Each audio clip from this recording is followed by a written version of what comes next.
नमस्कार दोस्तों, एक छोटी सी कहानी लेकर आए हैं। 1 मिनट का समय निकाल कर जरूर सुने। कहा गया है, अगर भगवान ने हमें भलाई करने वाली श्रेणी में रखा है तो किसी की भलाई जरूर करें, क्योंकि भलाई करने वाले को कभी न कभी उसका फल जरूर मिलता है। जैसे शेर के पंजे से कांटा निकालने के बदले में लकड़हारे की जान बच गई तो हमें उसका फल मिल गया। तो आइए इसे कहानी के माध्यम से सुनते और समझते हैं। एक लकड़हारा जंगल में लकड़ी तोड़ने गया। वहाँ किसी झाड़ी की आड़ में शेर बैठा था। लकड़हारे ने उसको नहीं देखा और वह सीधा उसके सामने चला गया। शेर को देखते ही लकड़हारा चिल्लाकर गिर पड़ा और बेहोश हो गया। कुछ देर में जब उसको होश आया तब उसने आंखें खोली। शेर को उसकी जगह पर चुपचाप बैठा देखकर उसे बड़ा आश्चर्य हुआ। शेर अपना पंजा बार बार उठाता और रखता था। लकड़हारे ने देखा कि उसके पंजे में कांटा चुभा हुआ है। वह साहस करके उठा और शेर के पास जाकर उसने उसके पंजे से कांटा निकाल दिया। कांटा निकल जाने पर शेर वहां से उठा और जंगल में चला गया।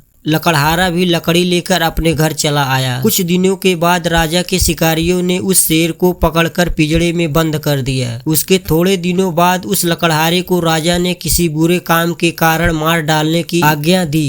राजा ने कहा कि लकड़हारे को शेर के पिंजड़े में डाल दो, शेर का पेट भी भर जाएगा और हमारी आज्ञा भी पूरी हो जाएगी। लकड़हारा बेचारा शेर के पिंजड़े में ढकेल दिया गया। राजा और उसके सब दरबारी यह तमाशा देखने के लिए पिंजड़े के पास खड़े हुए।